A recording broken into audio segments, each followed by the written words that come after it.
Let's talk about adaptive capacity. Well, what is that?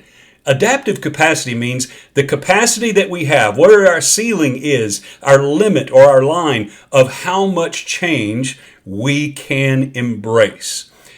As a leader, it's important to know this about yourself. What is your adaptive capacity? Because we see change happening at such an alarming rate, we as leaders have to be able to change and embrace new things and new processes if we're going to lead well.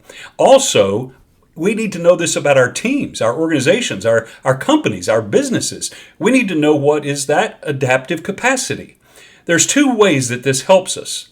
It helps us in that we now know how far we can go and change, so that we can avoid a very real thing called change fatigue.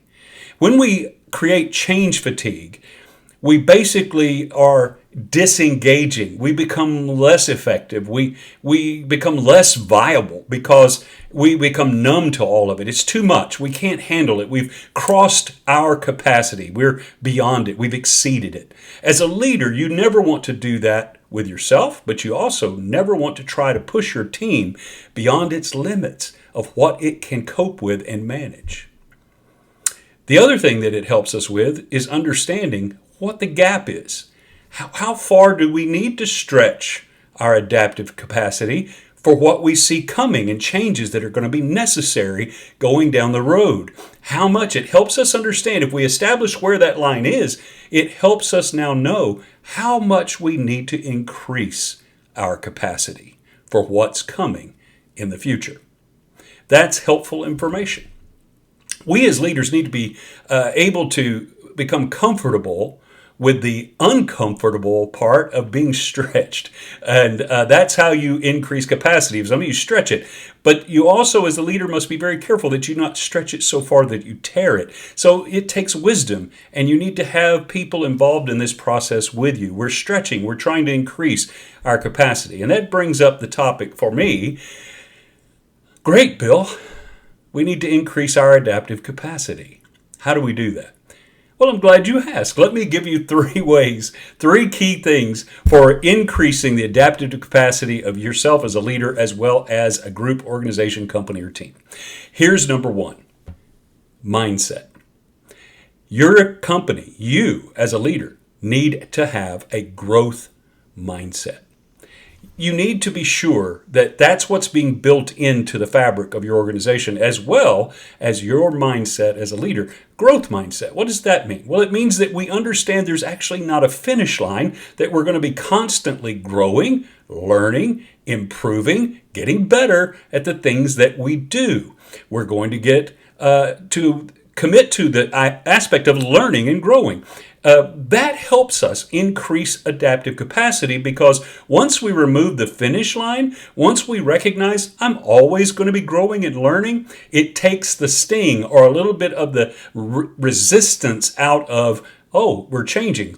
We're improving. We're getting better, and creates a culture that is more open to the change that's needed and will increase adaptive capacity.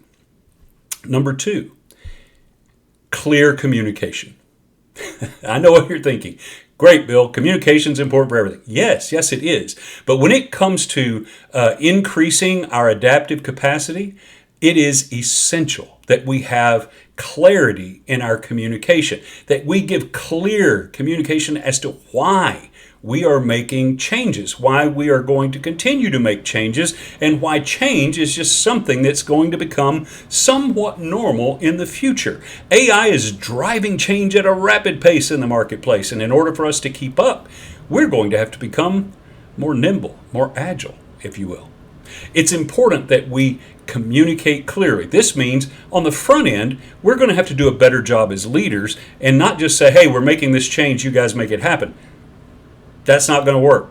You're going to exceed the adaptive capacity in your organization. People are going to disengage, become less effective, and viability in your area is going to suffer. You want to have a clear communication. This is why we're changing. This is why we're changing now. This is why we're implementing this. Giving that kind of clarity leads to understanding. And you want understanding in this process. You want your clear communication so that your team and organization understands and can accept why we're making a change, why change is important, and why it should matter to them. The reason that is important is it gets buy-in. Without it, you get compliance by saying, do this or else. But compliance is the lowest form of engagement in a process that there is. It depends upon threat or pressure. And if there's any release in the threat or pressure, people go back to doing what they're comfortable doing. So, communication is the second part. Here's the third one, and it is important. It's often excluded. Involvement. In order to increase the adaptive capacity of your organization, team, your business, whatever it is that you're leading, you need to involve your team in the planning, the understanding, and ultimately implementing of the change.